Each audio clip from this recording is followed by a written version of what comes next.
he's waiting for somebody to say something crazy, and then he go, "Oh, dick." Look, See, you got caught. Got him. And if you're listening and you're wondering what all the commotion is, it's because it's Wednesday and the red light is on. So that means the biggest, the baddest party on Wednesday nights is live and in living color. So everybody's in their camera trying to look cool, get themselves presentable before we start the show. The Restaurant Now podcast is live and in effect. We have Rhea Ripley returning, and she is calling her shot at SummerSlam. And guess what? Speak his name and he will appear. Joe Hendry makes another appearance in NXT, and the Wyatt Sicks have made their intentions quite clear. We have all that and more. So in the words of my man Jack Napier, gentlemen, let's broaden our minds. Lawrence?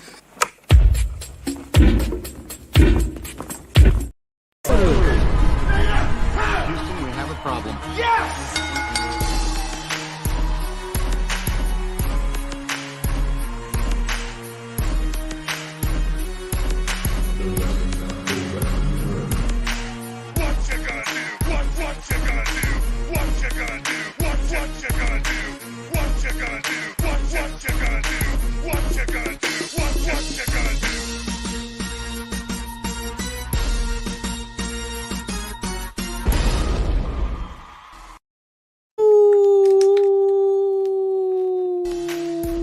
and there it is. Ooh, that's pretty hot. Welcome to the Wrestling Now podcast, where we take a deeper dive into the world of professional wrestling. Now, whoa, where did that come from? Anyway, follow us on all social media platforms, including Instagram, Threads, X, and Facebook at The Wrestling Realm. Like, subscribe, and engage in the conversation with us. And you can watch all of our Wrestling Realm content anytime on youtube.com/The Wrestling Realm. I am your host, the realness himself, the real Dwayne Allen in the building. He is your host, Mr. Super Producer, Brother Hugh has a third, H to the A to the S, T to the H to the E, 3 to the R, to the D, in the building. And he is your host, not just any guy, not just the custom guy, but Brandon the Guy, Belt King, in the building today. And he is your host, the heart and soul, the backbone of the wrestling realm, the creator, the one, the only, Mr. Steal Your Show, Hollywood. Brian H. Waters in the building. It's not old yet. I'm going to keep riding with that one. Dolph Ziggler. There you go. That's a nice way of putting it. But guess what? No, you can also put it a different way, because for all your Wrestling Realm apparel merchandise, head over to WrestlingRealm.com. That's right. T-shirts, hoodies, mugs, and more. How do you guys feel in that accent? You know? Okay. Yes, if you are a proud wrestling fan, or you just want to support the Wrestling Realm, head over to WrestlingRealm.com. That is where you can find all of our apparel and merchandise. So if you want to support the brand, be a part of us, that is where you can do so. But if that is not enough for you, and you feel like I just can't get enough of the Wrestling Realm, don't worry. We have a Patreon channel. That's an old school one. Patreon.com/The Wrestling_Realm. For all exclusive shows and bonus material. Trust me, there is some things in the works. So if you are a Patreon already, we appreciate you. And if you're not, Brian H., say the line. Pay the one. Pay the one. You can subscribe for just as low as $1. We have multiple tiers, but just tip your toe in the water and get yourself started. Head over to patreon.com/The Wrestling_Realm. Now, with that being said, we are just a few steps away from SummerSlam. But guess what? SeatGeek has officially partnered with the Wrestling Realm, and you can use our promo code Wrestling Realm to save yourself $20 off any one-time purchase of $50 or more. Now, if you have not gotten your SummerSlam tickets by now, I can almost guarantee you're going to pay $50 or more. So do yourself a solid. We're here to help. Use our promo code Wrestling Realm to save yourself at least $20 off any one-time purchase of $50 or more. We can see you at SummerSlam. And guess what? If we don't see you at SummerSlam, we can see you in other spaces, right? So if you would like to advertise with the Wrestling Realm, please contact us at wrestlingrealm@gmail.com and put in the subject line advertising. We will reach out to you. We'll give you some rates, and we'll get back to you as far as maybe see if we can partner up with you and your business or your show, so on and so forth. So once again, if you would like to advertise with the Wrestling Realm, contact us at wrestlingrealm@gmail.com. And don't forget to put the word advertise in the subject line. And once again, we will reach out to you with our rates, have a quick conversation, and we'll see if we're a good fit. You already know what time it is.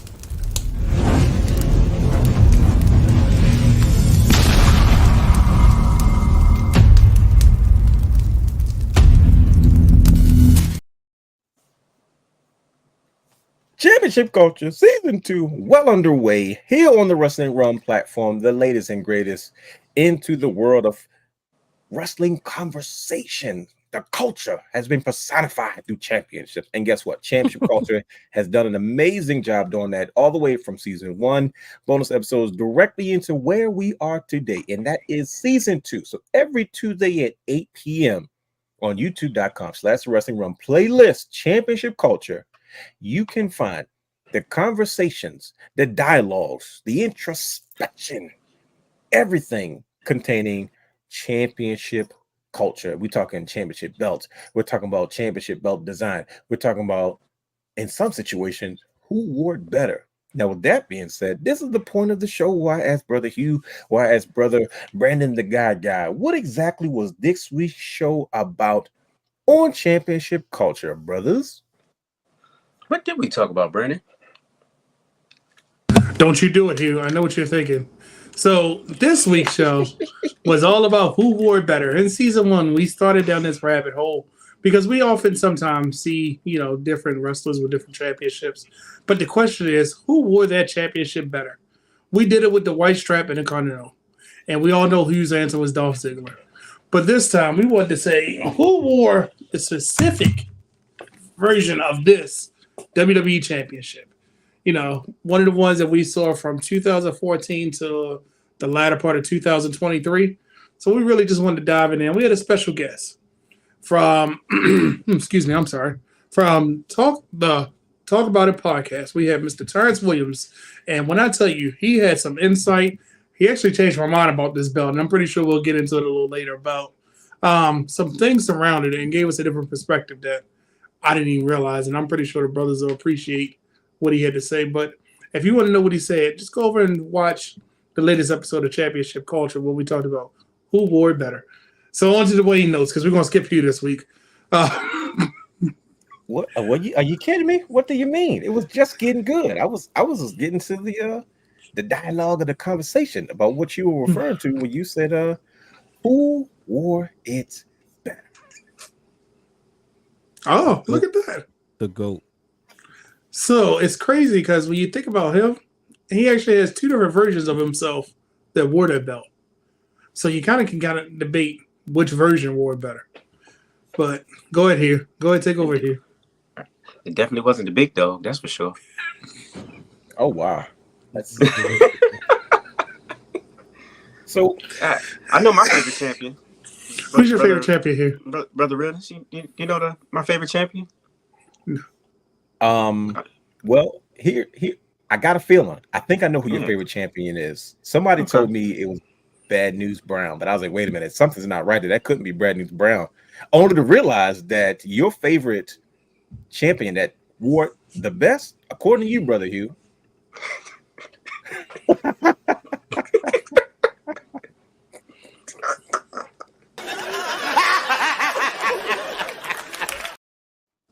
What's wrong with y'all? So let me just set the stage. Me and Terrence are having an awesome conversation going through the history of this championship, right? Hitting some key points, almost to the point that it's, how every belt has a story. This belt has become, the Black Champion's belt. And then, of course, as we're in the middle of this conversation, this is what pops on the screen, just out of nowhere. So appreciate that Photoshop. I wish I looked like that. That was actually pretty motivational. So thank you, Hugh.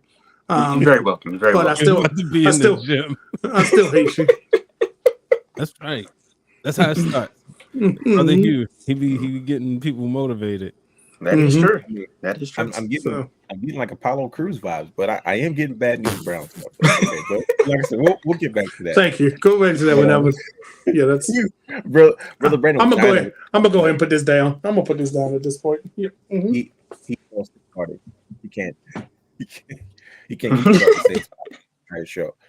Oh boy, man. What can I say? I'm sorry, brother. Is that all you wanted to speak on when it came to this episode of Culture? That is all. Proceed with Okay. your notes, please. Thank you. Okay, well, there you go. There you guys go. Assuming that I have notes. So, if for those that don't know, every Tuesday, 8 p.m., I'm front and center for Championship Culture. It's one of my favorite shows. And this week was it was no different. But I'll say this though. Shout out to Terrence Williams for joining you on the show. He was an excellent guest. He had a lot to say. My brother. But with that being said, you all know what this is about because guess what? I've got notes. Brian H., I apologize once again in advance. Behind this, I know he is. I'm sorry. That's like the thing I gotta do this week. He was having too much fun with this. Hey, you guys, let me just go ahead and just jump into this now. This week's Championship Culture should have been renamed Championship Disrespect. Is because as soon as you turn on the goddamn show, I said, oh, the audacity, the disrespect that did. Brandon, did you see it? Did you catch it? Not in full. Oh my goodness. First of all, the first thing I heard was the Winged Eagle was overrated. I said, wait a goddamn minute. That was the first time I heard. The Terrence said that, didn't he? that was within the first 5 minutes, bro. Yes, sir. Yeah. And all I said was, whoa, wait a minute. He came in hot. He was ready for that. I turned it off twice. And then I was like, all right. And then he had his reasons. Terrence had his reasons. He said, it's little. And then he said it was overrated. I was like, I'm about to turn this off. It's going too far. He's so Southern. NWA bias. I'll give you a story about how me and Terrence met when you finished.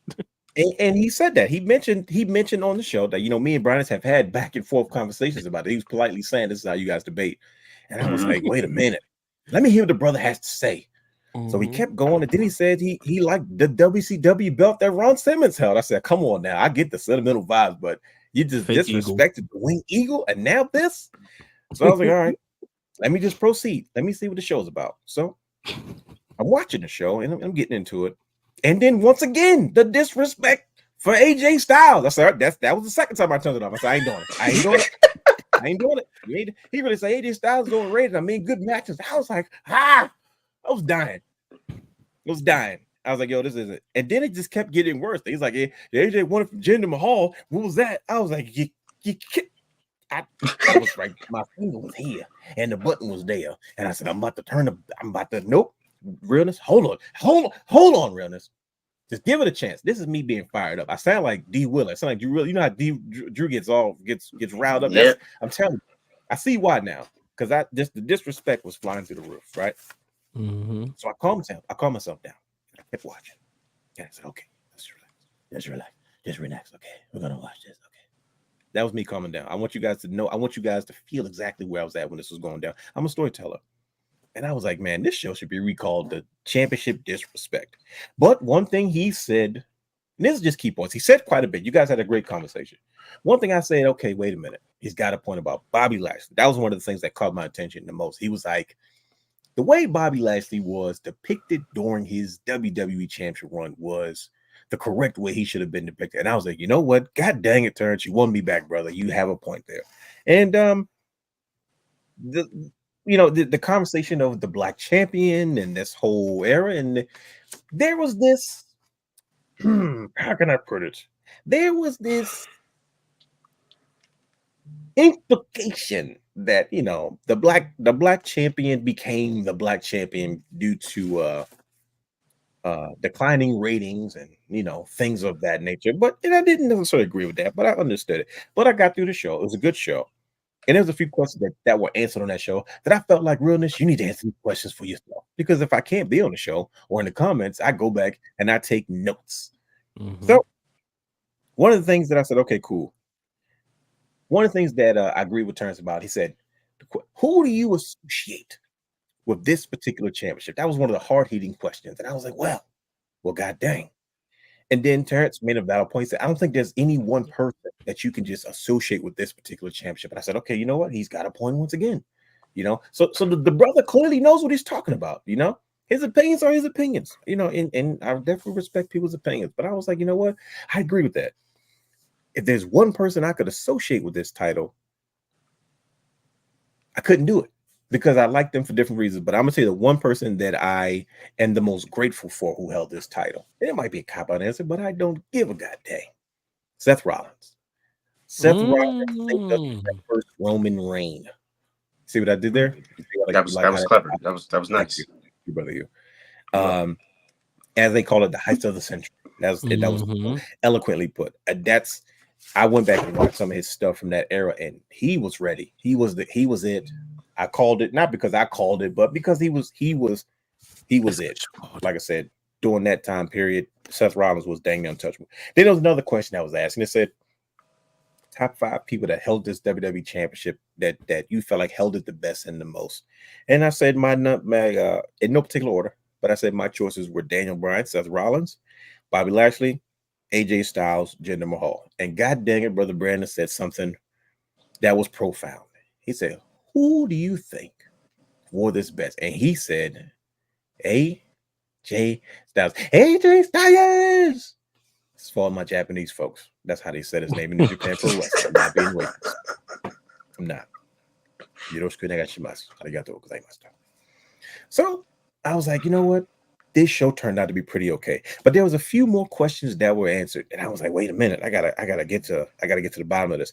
And this is the one that didn't perplex me. Now, there's a plethora. See, I'm using a lot of SAT words because I'm trying to step things up.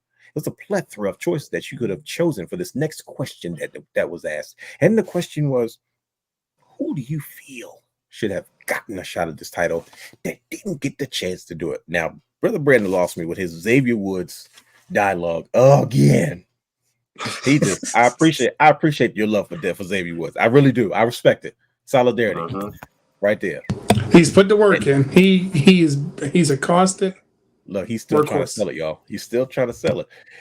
And I was like, that's a good question. And I'm gonna tell you who I've always said it should have been. And this question has never not been what I felt like it should have been, even if it wasn't asked on Championship Culture. I've asked this myself in the past, and I said, this is a great time to answer this question.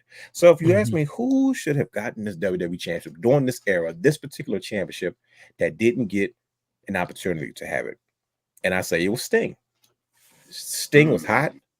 Sting was rocking and rolling. I always felt like Sting should have beat Seth Rollins that night, and then Seth Rollins should have revoked. He should have invoked his rematch clause the following Monday on Raw, and then we could have turned it right back over. Just for Sting to have that moment, just for Sting to be in the history books, you know what I mean? I think it's honestly well deserved. And Sting was hot. Like Sting was a big deal. Seth Rollins was doing his thing. He was a United States champion, and he was WWE. He was doing double duty. He was killing. Like Seth Rollins was doing his thing, and I loved his match with Sting. I hate the fact that it was so short because they were just starting to cook, and Seth Rollins used bad judgment, and he buckle bombed Sting's old behind and tried to kill him. And I was waiting for it. Yeah, I was going to get that one off.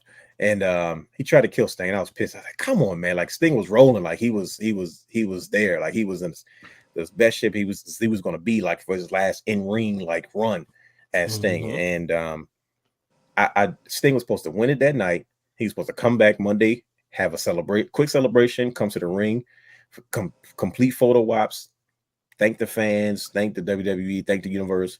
Seth come out there, that's bullcrap Sting. I'm the previous champion, so I'm asking for my rematch clause. I'm invoking it now, tonight, main event, Seth Rollins, Sting 2. Seth Rollins clearly beats him, and then we continue in however Sting wants to be a part of that conversation. So that's how I felt like that all should have ended. So with a show that started out so disrespectful, turned out to be a really good show. Like I said, shout out to Terrence Williams for being a part of the show. Like I said, Championship Culture is one of my favorite shows every Tuesday, 8 p.m. on youtube.com/The Wrestling Realm. And this was one of those thought-provoking conversations, which I enjoy, which caused me to have so many notes. So with that being said, it's done.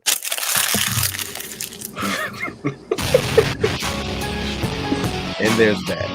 You didn't have to add the tribal chief music. I mean, when you acknowledged it, because we, I mean, right now, I don't know if we acknowledged them. I mean, we might acknowledge. You notice we didn't say anything about him. You didn't say anything about him. Talk I mean, about how he won the title. He's on the graphic. Hey, realness. Hey, realness. Yes, they should probably tune in next Tuesday, shouldn't they? Should they? I think they should, shouldn't they? Absolutely. So tell me why. Why should they tune in? I think they should tune in next Tuesday. Because it should be an one episode away from the finale, right? I think. Yeah, NFT. And if Eagle Eye View has been watching it, I think there's still some creative freedom left, huh? It's a little bit. I don't know. I would say so. Might be. Oh, I think it might be. Okay. I just think they should tune in next Tuesday. Okay. Well, listen, ladies and gentlemen, you've heard it here first. I think championship culture is influencing you to tune in next Tuesday. We're getting close to the end of season 2, and there may be a few bonus situations coming here or there. We don't know yet, but I got a feeling if you know what's best for you, you should tune in to you should tune in to Championship Culture next Tuesday at 8 p.m. at youtube.com/wrestling run. Do not forget the playlist Championship Culture. You should championship it. You should championship it. Well, with that being said, every week we do a segment as we start a show. Brian H., I think it's time for us to ring the bell. We might as well just do it right now. Oh, he played Roman again. Yeah, it's trying to be fun. Right. All right. Oh, my fault. My finger slipped. I was thinking about steak. We should. You say steak? You just mad because you can't cook. That's what you think, buddy. Why do I keep hearing like a plane? I guess it's plane sound effects going over there. But speaking of cooking, there's a lot of wrestling cooking this week, and every week we do a segment called "What Did You Watch?" where the brothers discuss what they got into that week. You know, we're wrestling fans, and we spend all week getting into all types of wrestling just to get ourselves situated for our shows that we do weekly and for our own personal enjoyment. And this is where we come to discuss it. So if you are not familiar with this next segment, What Did You Watch? Sponsored by nobody. Yet, but if you'd like to sponsor it, contact us at wrestlingroom@gmail.com. Here we go. That's clever, Brian. That you made that years ago. What did you watch? I like it. Yeah, use those elements, brother. Simple to the point, but it's like a brand thing now. Like people look forward to that noise when they hear it. They know what it is. Yeah. What did you watch? Brian Ace, jump into it. This week, man, I watched the most must-see TV. The Miz? The greatest Intercontinental Champion ever. Miz's documentary on A&E. I mean, look at him. But yeah, watch that. And just the disrespect that this man got early in his WWE career. Now, if anything, he should have been disrespectful is wearing them dumb capris. Because we've had that conversation about when we first saw him. And context, 1 year, shout out to Uncle Mike. I was over his house, and this is after the Miz had made his gear change, right? So Money Mike, my cousin, younger cousin, he was playing. I think it was Raw vs. SmackDown 11 inside, like it was on his PlayStation, right? So I was like, yeah, let's play it. So the Miz is hot at this point, U.S. champion, get ready. He was the Money in the Bank holder. So he was playing the old one. I'm like, oh, why he got this? I forgot he had the capris, and his overall was like a 79. But that's simple, like we always talk about. The gear change made things so much better. But just seeing him throughout everything, and the fact that this dude was out there working the indies, and a lot of people don't know that. They just think reality TV, whatever. So it and shout out to my bro, the Mighty Vin in the building from the Wrestle Rap podcast. He said Miz kept that belt hot from 2016 to the early pandemic as far as the Intercontinental Championship. I love that when you see Bo Dallas now, you first saw that look with the beard when he was with the Miz, and I would love to see eventually the Miz and Bo Dallas kind of get mixed up. I don't know how you do it, but I want to see that, you know. And I was thinking while I was watching this, I said, yo, what the Miz and Cody Rhodes program is something I didn't realize I needed. But I know, like, you remember when Cody first came back, he was having matches every week to show everybody he was back on the roster and everything. And Miz was one of those opponents. But because we know, yeah, thank you. Queen PR said revenge for the Miztourage. Because we know, like, you know, that there's like this small clique, and maybe unofficial clique of Miz, Cody, Matt Cardona, John Morrison. You know what I mean? Well, clearly he's not working, like Cody's not working with none of those other guys. But I would like to see him and Miz, you know, have a small program together, a championship program within the next 3 years. I don't watch. Miz is a good guy. Huh? No. Miz is the ultimate good guy now. He's hanging with R-Truth. How can Miz and Cody mix it up? Oh, he'll become within 3 years. He'll be a bad guy again. That's what he does his best work. That is true. Yeah, you probably got a point. I'm not gonna lie to you. You know what? Crazy part is I have to go back and watch that because I didn't get a chance to see it. You know, I discovered the Miz, right? I told you that, bro. I discovered the Miz because I saw him on Real World Back to New York. Like I watched that character get created. I watched him develop that. I watched because first of all, wrestling was hot at the moment, and it was like, yo, everybody was, you know, wrestling was just there. And me and my brother were fresh off of watching Real World Hawaii.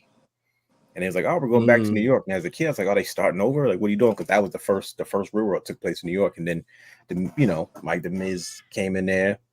And, he did his thing. And I watched that character from start to finish. So to see him actually end up in WWE is crazy. But, yeah, I got to go back and watch that, though. I'm looking forward to seeing that one. But what about you, brother? What did you watch? What did I watch? I watched the best Dynamite ever. What you talking about? Yeah, buddy. Please tell. Do tell. He was doing the dance. That's what he was doing. He was doing the CEO dance. 59-58, buddy. We're doing that. We're doing that. Hey, bro, that's crazy. Oh, that's crazy. We need him. See? Yeah, that's what I watched. Man, that daggone match was entirely too long, bro. See, for that ending, hold on, I'm talking. Sorry. For that ending, you could have did that within 20 minutes and gave some of that time to other talent on the roster. They have a full roster full of amazing talent that's not getting TV time. You could have told that story within 20, maybe 30 minutes. If you're going to have that ending. My beef what it was at first, when it first happened, was like, look, you could have went, if you're going to go that long, you might as well let it end in a draw. And then run it back at Wembley. Right? Is it worth running it back at Wembley? It might as well. I think they will. That can enhance the storyline. Okay. You feel me? Fair enough. I mean, that was my first assessment of it. And then I thought about it from a business standpoint. It did its job on Twitter and social media. What happened? Oh, all right. Yeah, it did its job. Uncle Rod says, nah, bro, they did it right. Of course he would.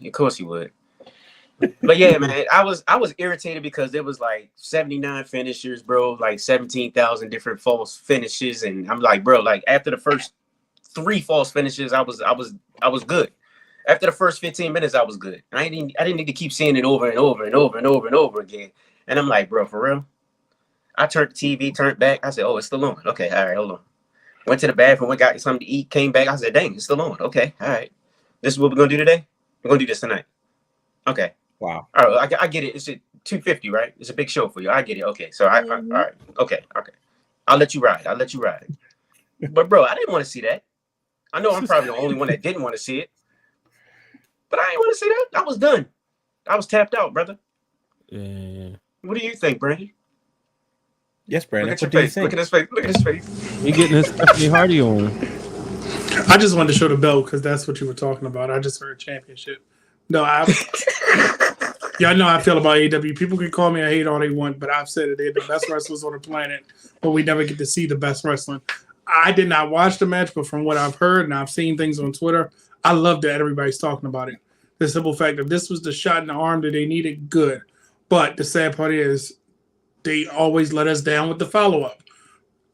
Me being a booker, I would have had the bell ring, giving the belt to the ref putting the belt off, MJF hit him with the pin him, then that would have built up to the Wembley match. It would have been some more grit, some more stake, MJF more of a heel, Will Ospreay as this, because honestly, and I was talking to Hugh about this, and I'm going to ask the brothers, who is the face of AEW? Who is that person?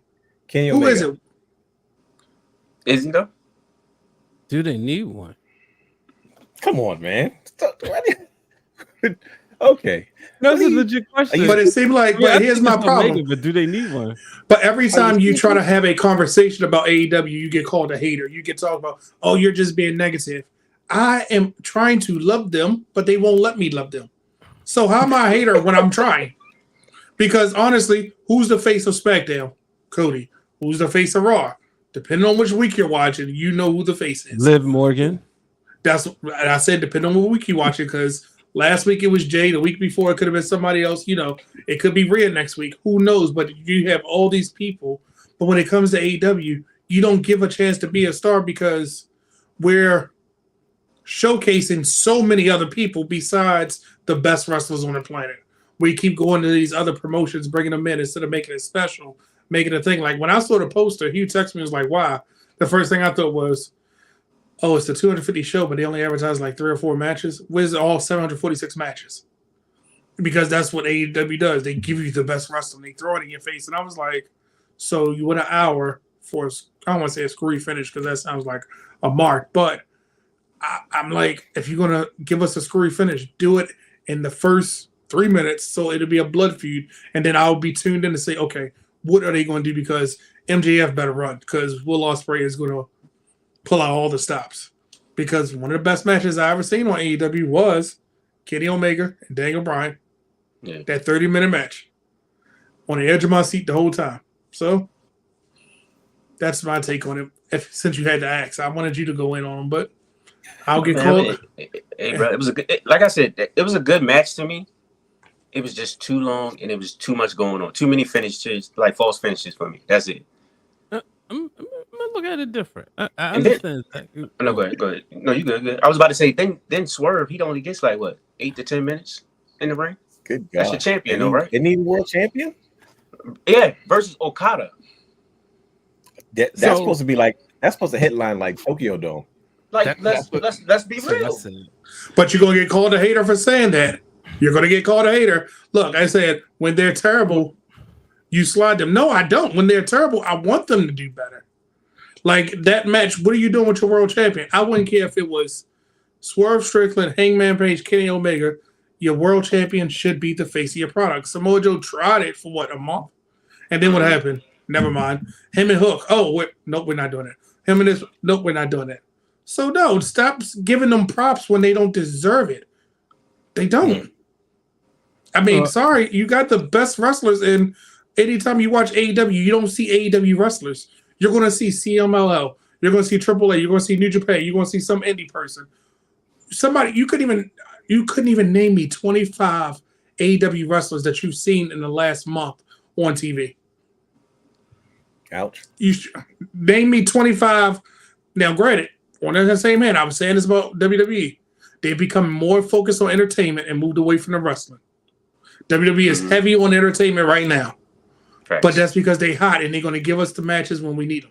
AEW is the wrestling show. That's what I tune in for, the wrestling.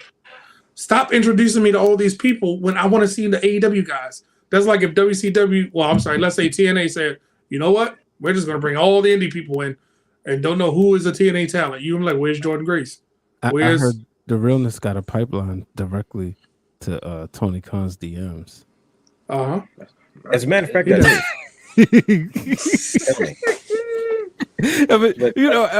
in all honesty, right? I'm gonna look at it different. I thought we made it a great show because it was 3 matches. Because I saw literally, to me, like 4 out of the stories that's supposed to be, I guess, the biggest. Oh yeah, about 3 or 4, maybe 5. But the match was long. All right, yeah, and I was sitting there, obviously. Hashtag TWG fan club, 7:00 on Wednesdays. We watch Dynamite as a family, so it didn't bother me. You actually sit down and watch that show? Huh? You actually get through the whole show? No, the first hour most of the time, and then we off the air. Say, dedication. We was going in fan club used to be 1 hour, and then we get off in time for AEW. Then people kept tuning in, so we was like, well, fine, we'll go 2 and watch it with everybody. At least when certain things happen. Yeah, so it's watch along sort of. So, but we was like watching the whole match, and I was like, I'm seeing the bangers, but obviously like attention split. But I didn't have a problem. Now the fun part was what I also enjoyed was getting to see finally Mercedes Moné versus a Nyla Rose. That's right. Strong shoulder. Moné versus Nyla Rose, right? Okay.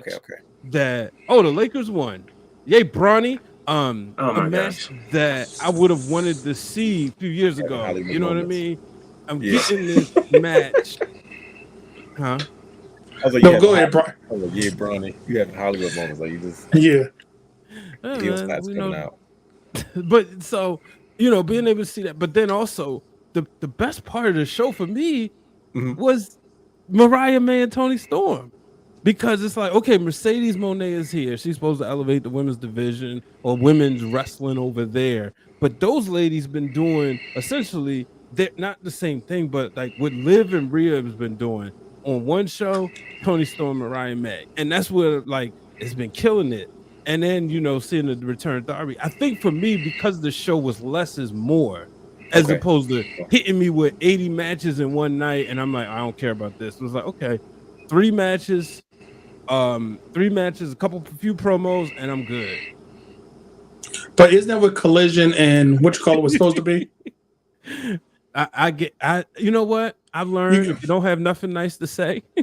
I mean, not Collision, Rampage and what you call it, right? It should be hit you with it. I haven't said Rampage. It does bro. every Friday. I forgot all about it. My DVR has the last time I watched it was because I wanted to see Willow. No, a Willow or a Sky Blue match. But other than that, Rampage usually doesn't come out of my mouth on programming. Collision's starting to look the same. And I'm like, they really failed at they're really picking WCW's problems because I even thought about, and I said this earlier, the video game, right? And in realness, you said this. You said, okay, they want to do this whole No Mercy stuff, but they do realize their game was 20 years ago. I told you. And that's what they're doing. So they it's like trying to create nostalgia, but doing it the wrong way. It's like it's the reason why I don't want to see a Martin rebrand. Reboot. Thank you. It's not the same. But we should have known when they named the show Dynamite. Dynamite and Nitro, it's all in the same part of the periodic table. Oh, you're right. It all blows up. It all blows up. I forgot all about Rampage. I was like, wait, do they even advertise that anymore? Rampage, Thunder. It gets mixed. And the thing is, if you think about AEW, that's the last thing, and I know we need to move on.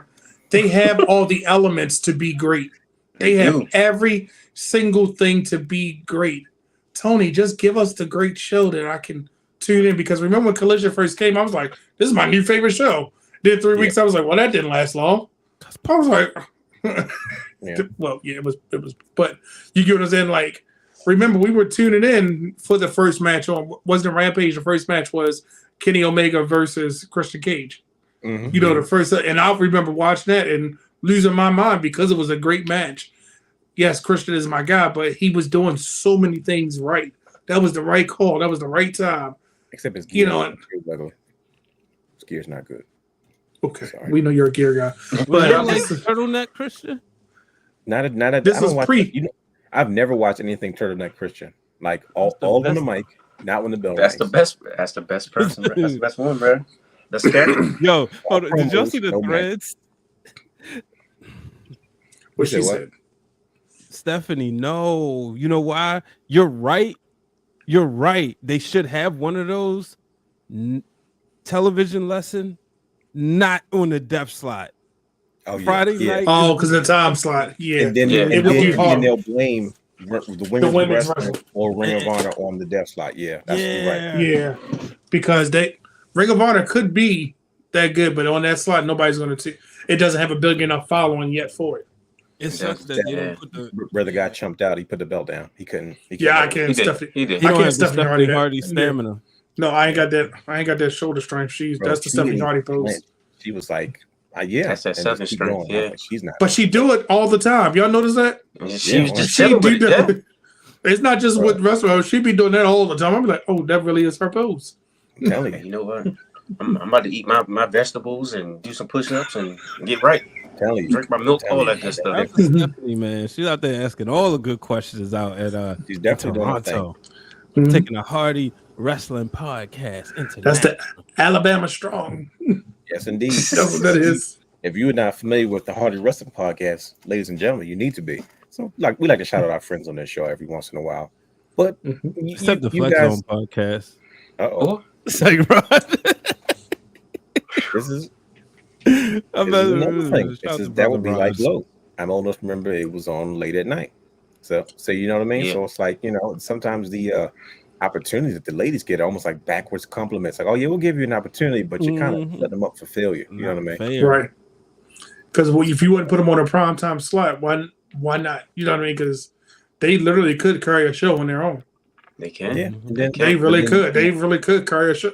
I would tune in for that because I know you're going to get that good wrestling and the entertainment aspect because they look at the women do when they give them a chance. Because Athena deserves to be on prime time though, because the work that she's been putting in, it's like we all knew it was there ever since we used to see her before, like at the ROH shows and stuff. But unfortunately, she couldn't do her thing when she got to the main roster. Then she got hurt. But now, like she out there calling them hussies and everything. She doing her thing. Yep.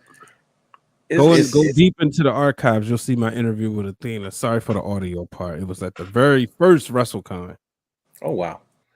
I think the issue sometimes is women's sports in general have to answer to television, and what I mean by that is just that those who make those decisions about what they expect at certain time slots allotted. Something we learn, So like the expectations. Yeah, the expectations of Mondays is not the same expectations for Friday or Thursday or Tuesday. It's very calculated, but we're not going to bore the people with too much television talk. But excellent segment. What did you watch? It's collapsible, so I'm going to go ahead and move on. What did you watch? Well, I was going to move on, but you know what, Brian? Since you asked me, thank you. Because I'm curious. I want to know, what is your life? Oh my goodness. You cracked open a can of worms because I don't know what happened on Saturday. Saturdays was like the one Saturday I had to myself. In like how many months? And it's and like I'm right back to my crazy schedule. I know what happens when that happens. Bro, I watch wrestling all day. Saturdays are made for wrestling. I was everywhere. I was in Ring of Honor and I was in Ring of Honor, I was in TNA the most. And then, like I said, I had a couple moments, early on, but I was wait. Which TNA? I was all over the place. And the crazy part is, it's funny watching so many different eras of TNA, right? So you had like the early era of TNA, like the very beginning era of TNA, or they call it the Asylum years, and then you have the beginning of the not the Dixie Carter era, but I forgot what they call the era of the era of the Impact Zone. We're talking about when Fox Sports Net had their TV deal, and then you had the era. It was so much going on, but it was so many hidden gems. I never liked TNA as a show. At the same problem I have with AEW, same problem I used to have with TNA. Couldn't get through an entire wrestling show. Couldn't take it seriously. It was over the top and corny and very campy and forced. But you go back and you appreciate those matches that you got in. And of course, I'm biased. If I see my favorites and the matchups are fun, I'm tuning in. But I was watching everything from Jeff Hardy, the Hardys. I was watching a lot of Ring of Honor stuff. I put in the group chat, I said, I'm like 2 seconds away from subscribing to Honor Club so I can just watch all this Ring of Honor stuff before the belt changes for the guy. Before the belt changes. And I was like, yo, this is insane. But I literally spent all day just watching wrestling. I was watching old James Storm stuff. I was watching AJ Styles stuff in TNA, Sting stuff in TNA. Sting's a lot of his best work was in those early TNA years. And I'm not talking about Joker Sting or anything after that. I watched a lot of Booker T stuff. I was all over the freaking place. A lot of Bullet Club stuff, a lot of Young Bucks, a lot of pre-AJ, a lot of Adam Cole's. Not a lot of Kevin Steen, but it was a lot of that era though. There's not a lot of Jay Briscoe that you gotta pay for. So I was like, I think I need to get on the club. I'm gonna pay that $9.99 a month, maybe. You know me, because I don't like paying the $5. I ain't paying the $5.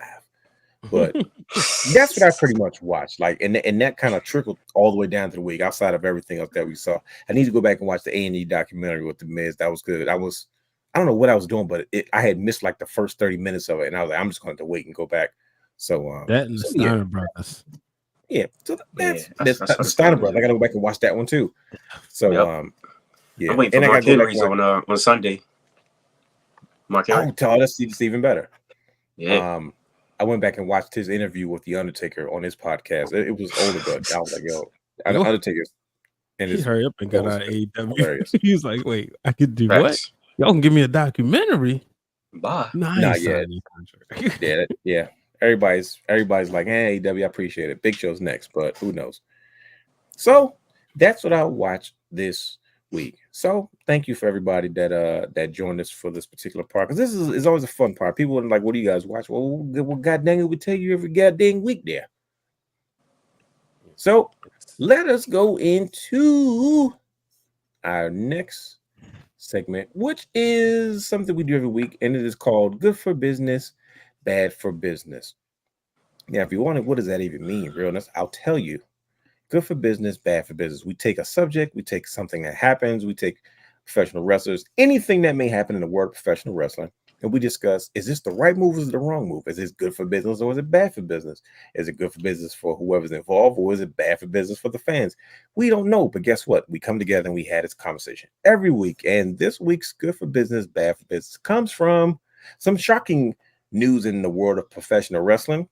TKO Sports has made it clear, I don't know if it's public information or it got leaked or whatever the case may be, but it is now clear that talent that signed contracts with the WWE will now be able to obtain their intellectual properties or their names even after they leave the WWE, which means Adam Copeland, if he had signed this particular contract when he left at the time, he will be able to use the name Edge. Now, I don't know if this applies to those intellectual properties that they own of superstars that are still active but not in the WWE, but it sounds to me like it's a step in a different direction. And you know what, good brothers? I don't know how I feel about it. And yes, it's very selfish of me to say this, because if I was in their shoes, I would love this opportunity. But you know what? I'm starting to wonder, is wrestling getting a little too soft out here? Are we not taking care of business like we used to? This used to be the Shark Tank. Wrestling business used to be like, you had to be ready for this. You know, you had to prepare yourself for the wrestling industry. Now I'm like, they've been a little too nice about this. But that is what we're here to discuss today. Is it good for business or if it's bad for business that superstars can now obtain their intellectual properties or their names even after they left the WWE? Now, Brother Hugh, I'm sure you're excited because, you know, saying Nick Nemeth is cool and all. No disrespect to the brother's real name, but we all know who Dolph Ziggler is. Right? No disrespect to my man Adam Copeland. You know, we all know your name. Well, we know you as Edge. You think you know him. Go back to the original music, Edge. He's got that thing saying, you think you know him. Like, no. Just anyway. So, brothers, who wants to go first? Who wants to have this conversation and let the world know, is this good for business or bad for business? Is the WWE going soft? Is TKO Sports being a little too liberal? Now we've all thought this, but you know, let's talk about it. Who wants to jump in first? You know me, I'm opinionated, but I like to let everybody else go first. Well, I think it's great for business. Oh, no, you know what? Honestly, I think it's good for business in the long run. It sounds like first I was thinking maybe it's bad for business, but good for morality and for business relationships. There you go. But I do think it's still good for business because if you still trying to you can still kind of make long-term money, right? They still have like all their, you letting them utilize their name. Well, do we know if that comes with a cost? You know what I mean? Because maybe, let's say Dolph Ziggler goes to, we use him as an example. It's like, all right, you can still use the name and stuff, but you still owe us a percentage. Well, now that's good for business because it's a long-term deal, right? Like, let's see, goes to like, indie fed like MCW, and he charged $10,000. Well, now he got to give WWE a cut of that. You know what I mean? So I think if that's the case, it's good for business because rather than get nothing, and they still going to advertise this person as so and so because they got to. What was the guy name? I can't remember his name now. Who was the lawyer for Gimmick's lawyer, gimmick attorney from Conrad's podcast? He said, as long it has to say, it's Michael Dawkins. Michael Dawkins. That's not lawyer, is it? It is Michael something. I can't remember his name, but yeah, it has to say. You have to say known as. You know what I mean? Got it. Yeah. So they still gonna make money. So if that's the case, but overall, I think it's still good for the wrestling business as a whole, just because it just makes people want to, they'll make more money. The name will be out there if they go do television. That opens up opportunities. How good is it going to look for Enzo and Mori on this Tubi movie? That may sound crazy, but it's still recognizing that name as opposed to, oh, isn't he the guy? Because now what you're going to do, you're going to go back and look at Enzo and Mori videos, right? What's going to come up? WWE on Peacock, WWE stuff, Okay. What about you, brother guy? Is this good for business or bad for business that wrestlers get to obtain their intellectual property, their names, even after they left the WWE? So if Mercedes Moné would have left WWE, if she signed one of these contracts, she could leave at Sasha Banks. She wouldn't have to change her name. And sometimes there is a familiarity with names that you grew up on versus new names you have to adjust. So is this good for business or bad for business? Or is the rest of the industry gone soft? See, I'm kind of agreeing with you. I think it's both. I'm going to slide down the middle because everything I read and everything that was being reported, it said something like, if you start wrestling as Adam Cole, when you leave the WWE, you stay Adam Cole. It won't be no fight. You get that. Ethan Page came in as Ethan Page. Yeah, if you come in, you're Ethan Page, you leave. I think it's bad for business because let's say I leave as Brandon Guy and then I go get in legal stuff. Now that's all going to be attached to me from my WWE legacy, which will be kind of put a black mark on it, right? But if I leave as Brandon Guy and now I got to go down the street or across the street, as Hollywood says, and now I got to become Brandon Man, they were like, wait a minute, are we stupid? He's from WWE. Stop playing with us. Brandon Man. You know what I mean? So, that's like, with Wall Street. Remember Wall Street? Yeah, but no. But like it is, we're talking about IRS, right? I was gonna say, but if you think about it, it helps the business because who does it really hurt? It hurts the fans and somebody saying you see Nick Nemeth on a poster and then at the bottom former WWE star Dolph Ziggler. If he could just say Dolph Ziggler or known as Dolph, whatever it may be, it helps the wrestling fans like, oh, that's that guy. I saw him with the white boots. Okay, let's go see him at our local indie promotion. You know what I mean? Or, oh, Dolph Ziggler is in TNA now. And we're like, oh, he jumped ship. It kind of helps foster the storyline. And think about somebody like Naomi. If she left WWE as Naomi went there, you didn't have to be, oh, look, it's Trinity Fatu. Oh, she's here. And the Impact. No, it's Naomi. Boom. Impact hairline. So then when she wanted to return, she returns as Naomi, and they don't have to say, "Oh, she was over there. She did some great things as women champion." That's it.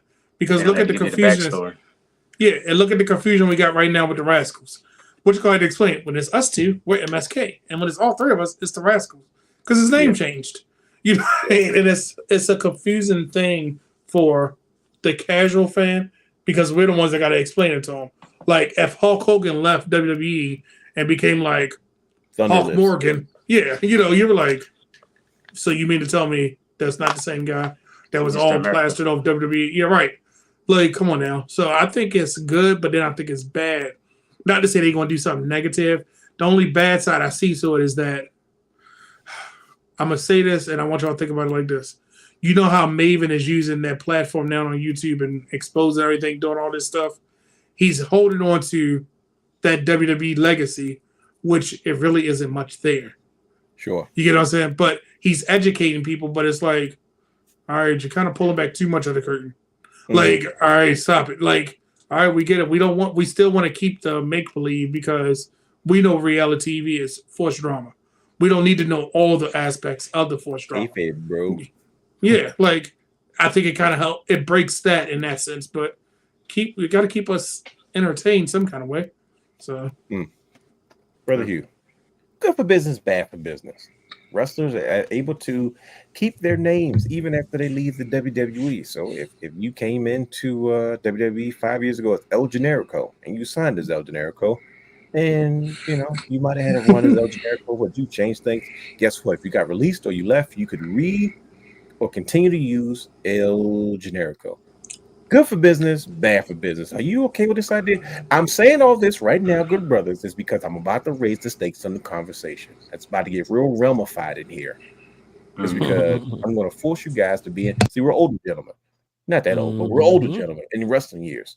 So I'm gonna take us back in time, and I'm gonna apply these same rules, and I'm gonna see if this hits the same way. But before we do that, brother, I need to know: is it good for business or bad for business? Well, from the wrestler's point of view, I think it's good for business for like some of the reasons that Brian and Brandon said, just for the attention factor. The fans, they know Dolph Ziggler. They know that name. That's a well-known name. Oh, that's the guy that's been in the WWE for 19 years. You get fired. Exactly. He's a well-known entity. So it's like, Brian funny as hell. Well-known name. Everybody knows Dolph Ziggler is.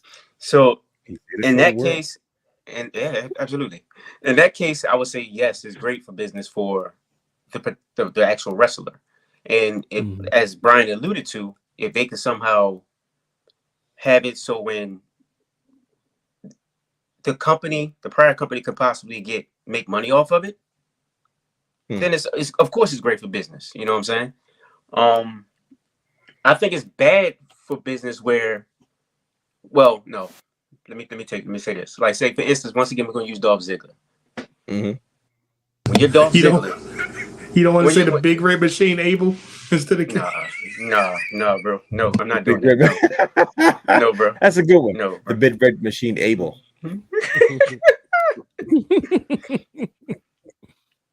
Well, no, actually, I think this will fall under good if I'm being correct, because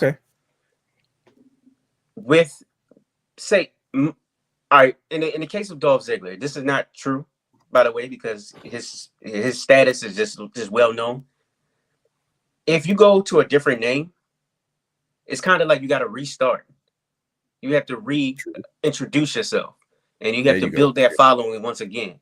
And it might be hard for certain individuals to do that again because they don't have that ties to the WWE. You know what I'm saying? Like, you're completely cut off. Or exactly. Yeah. So I'm thinking that's actually good for business also. So yeah, I'm going good. All right. It's good that they can keep their name attached. Makes sense. But what if they got to revert back like Moxley? He went from Moxley to Dean Ambrose to Mox. That's a good question. You see what I mean? Yeah. I think that was bad for him because people knew him as Mox. It's Mox. And when he left as Dean Ambrose, I got to bring, it's like a whole different character all over again. This is what I wanted to be, and he kind of was taking shots at Dean Moxley. So if he comes back to WWE, is he Dean Ambrose or is he Moxley? You just said it. He's Dean Moxley. Wow. Okay, Dean Moxley. Okay. You just said it. I said I got something to one up you gentlemen, okay? Let's go back in the wrestling room time machine. Yes, we have one of those in case you're not familiar with what we do here. We have a wrestling room time machine.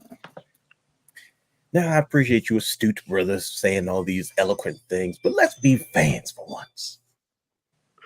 We're saying all these things like, okay, well, yes, it's good for business. It's the right thing to do. It's good for everybody because you get to make money and you get to keep your name. Okay, all that is true. I'm with you. But let's talk about some of the greatest moments in our history. And I say our history because I'm talking about wrestling fans. Mm-hmm.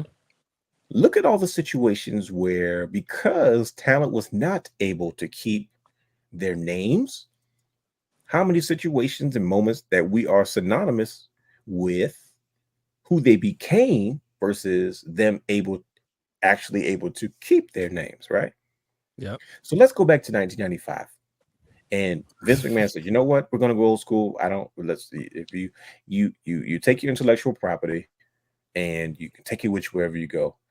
Would you guys feel the same way about the NWO if Razor Ramon showed up instead of Scott Hall? Even though that was kind of what was implied.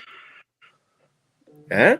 There was a lawsuit, so that's how you know how effective it was, especially during that era. The only medium at the time that was that influential was TV.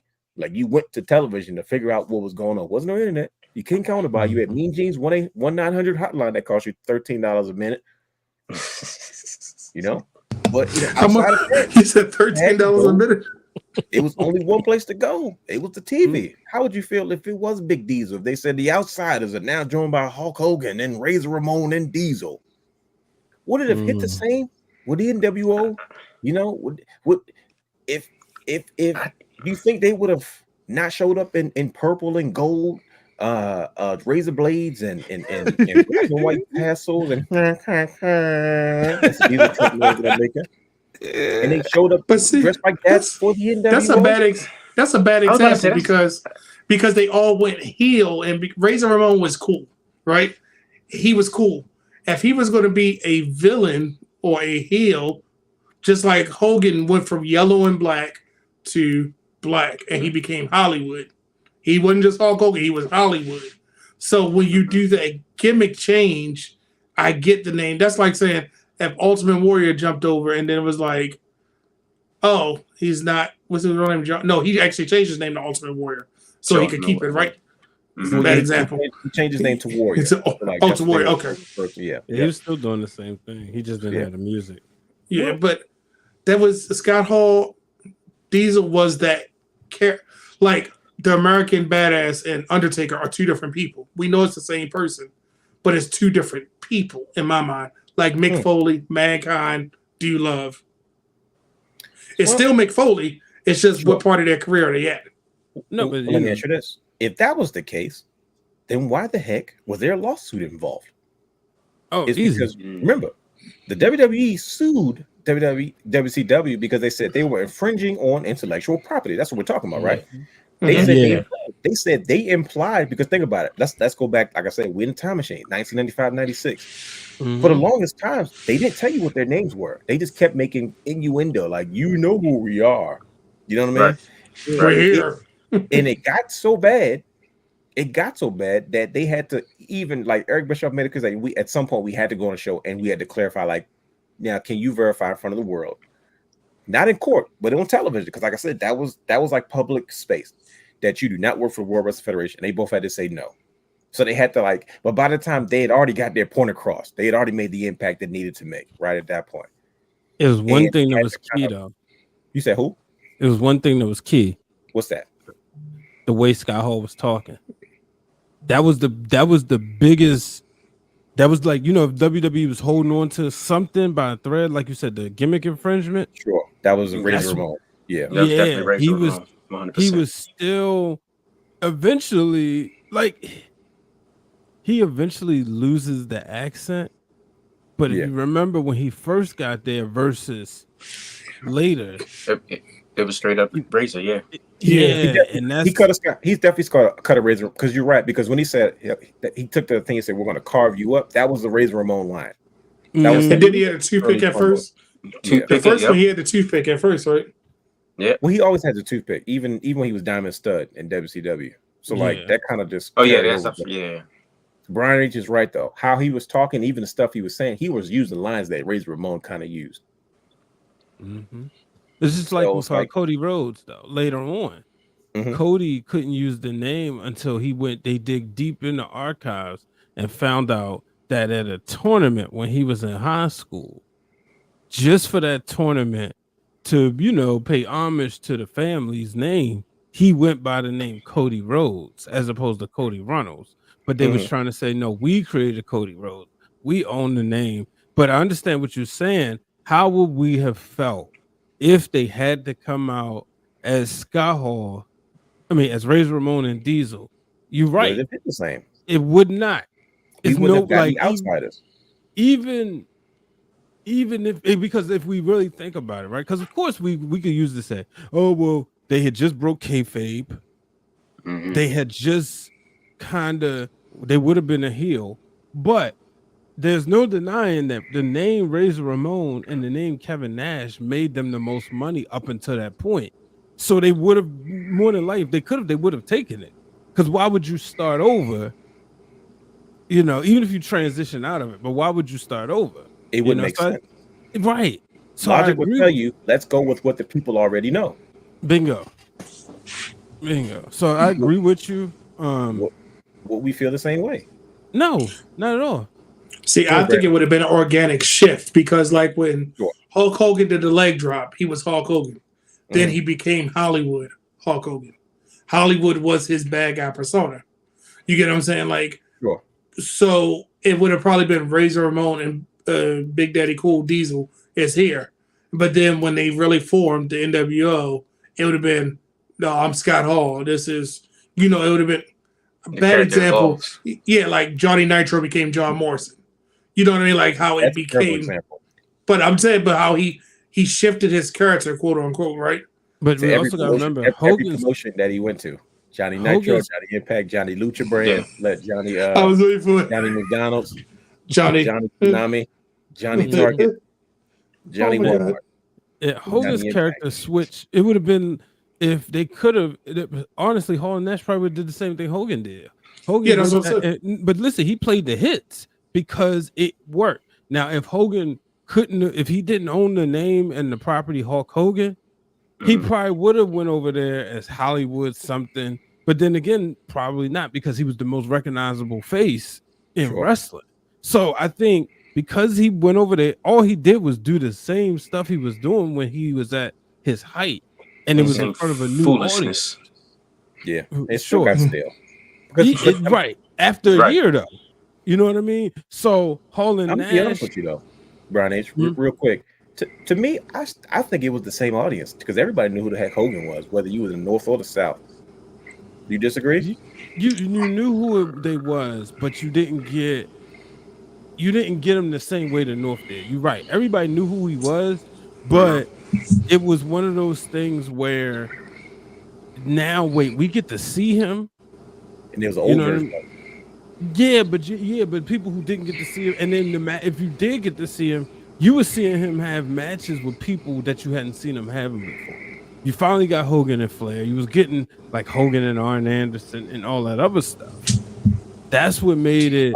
But again, the timeline, it gets stale quick. Yeah, and it hits. Yeah, and then so I think Hall and Nash would have done the same thing. They probably, be honest with you, probably wouldn't have got stale. The business would have got stale though. Okay. If the business of pro wrestling would have, because it would still be okay. You just gonna take this gimmick over there, play the hits, but then you start thinking about like politics. Hogan would have came back and would have been the same thing. Now, so I think that because of the fact they had to change their name, it made it did give us what we something we still hold on to this day, that being the NWO. Okay. Fair enough. I want you guys to take 2 more trips with me. All right, we're gonna fast forward a little bit. We're gonna go to about. You gotta do the horn. There we go. We want to go to about 2000. You gotta do the diesel horn again. Oh, my fault. No. One foot. We're loading up, gentlemen. I'm about to say two. Yeah, there you go. That works too. Let's take another trip. Let's go to 2014, 15-ish, 14-ish, 13, 14-ish, right? Mm-hmm. Now, here we go. Now, this is our era, right? This is the NXT was starting to hit its stride. We got our first NXT takeover. And one of our favorites that we watched and saw come up, and we kind of watched his ascent to glory. His name was Kevin Steen. Mm-hmm. Kevin Steen, finally left Ring of Honor, and we know why. After you watch the documentary, I found out my man was working at a gas station warehouse, and he was a Ring of Honor champion. It was tough times. Oof. He goes to NXT. And he has a name change. He's Kevin Owens. And I remember, and I want you brothers to tell me what you thought during this time too, because I don't think we've had this conversation. I know Brian H. and I have talked about this. And this is a conversation we had a lot, but the Brother Hugh and Brother Brandon, I need your 2 cents on it as well. We were like, all right, I got to get used to this new name, this Kevin Owens, because Kevin Owens is clearly not who Kevin Steen. Kevin Steen was violent. Yeah, you know what I mean? He was violent, and we knew we weren't going to get that level of violent. We were going to get a different version of him, but we were like, let's say we could adjust to this version of this Kevin Owens. I'm not used to calling him Kevin Owens. Like I'm used to seeing Kevin Steen. I'm a fan of Kevin Steen, but I don't know if I can adjust to Kevin Owens. And lo and behold, you know what I mean? Even during the Vince McMahon era, I know when I turned the corner for me, clearly when he turned on Sami Zayn, that was like, okay, I see you, Kevin Owens. At that moment, that's when I stopped calling him Kevin Steen. And I was like, okay, I recognize this person, so I know who he is, but I see where he's going. And by golly, it sounds to me like I've got more memories of Kevin Owens than I do of Kevin Steen. 2 completely different guys. You know what I mean? And obviously Kevin Owens is clearly in the best shape of his life right now compared to the older clips. You're like, oh wow. Oh yeah. He dropped about 20 or 30 pounds, and he looks good, physically, and he looks much healthier. But how would we feel if he came in during the era where you were able to keep you there? Because at one point it would be that way, around 2016-ish, when there was no other company, there was no AEW. Vince kind of relaxed and said, okay, cool. It doesn't hurt for them to keep their names because there's nowhere for them to go anyway outside of the independents. So we don't have to sit there and micromanage stuff because it's not competition anymore. And of course, that changed when AEW came along. They had to go back to, okay, now we got to change things, because we got to have our own property versus someone coming over here to make a name for themselves and then leaving and going and making more money elsewhere, so, especially if it's something that we created or, so on and so forth. But how do we feel about situations like Kevin Owens and Kevin Steen? Because Kevin Steen and Kevin Owens are 2 completely different characters. What if Kevin Steen was Kevin Steen in the WWE and he wasn't the same version? Will we have accepted him as he is now versus what we knew him to be, or would it have made a difference? He's the same guy, just the name changed. Did it have anything to do with it? How do you guys feel about that? Good. Brother, you look conflicted. I'm gonna say this. I'm gonna answer your question with a question. Sure. Or with a statement.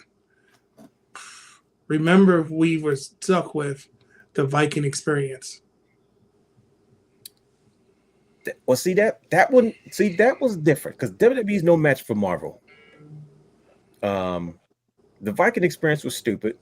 But they were. What were that? Now, be fair. What was their name in NXT? They were the War Raiders. No, they were the War Raiders on the Independent. No, they were War Machine. They were War Machine. War Machine. I'm sorry. War Machine. War Raiders. Right? Yeah. Same team, same thing that we love. Right? They at one point I feel like they turned it up a notch because they took off some of the training wheels. Right? Then they came to Raw and it was like, this is the Viking experience. We couldn't get past that name. Because it was that bad. And that's what I think it was. I think as long as the name is okay, because at first when we saw Sami Zayn, we were like, that's El Generico. Where he's going, okay. They let him work as El Generico for one night to see if it worked. I remember that when he first got there, they was like, El Generico worked last night the FCW event. It was a house show or local thing. And Sami Zayn was born. So clearly it didn't work out. So, and I'm just going to say this, because we had War Machine, we had War Raiders that didn't miss a beat. The problem is we were expecting something with Kevin Owens. We finally got it and we were okay with it. Does that make sense? If they come in and they're good, because remember, Pac on the indie scene was like, who the heck is Adrian Neville? Like, well, how did you get? Oh, okay, never mind. NXT, cool, main roster. What are you doing to Pac? I mean, Pac. You were like, what are you doing? But if it wasn't the same style, because remember, going to WWE, we were kind of like, almost like, to me, a running gag was, what's his name going to be now? Or what's her name going to be now? What they're going to change it to? You know what I mean? We're like, all right, what's the name going to be? Because we always had that weird thing. And then it's like, okay, this is what we do. But I think if we would have had Kevin Steen or Kevin Owens, I think as long as we got who we know this man can be, I was okay with it. Okay. Brian H. Daniel Bryan or Bryan Danielson? Daniel Bryan. What's the difference? Not even close. Why is that? Because we want, finishing school. Daniel Bryan went to finishing school and developed the character. Multiple.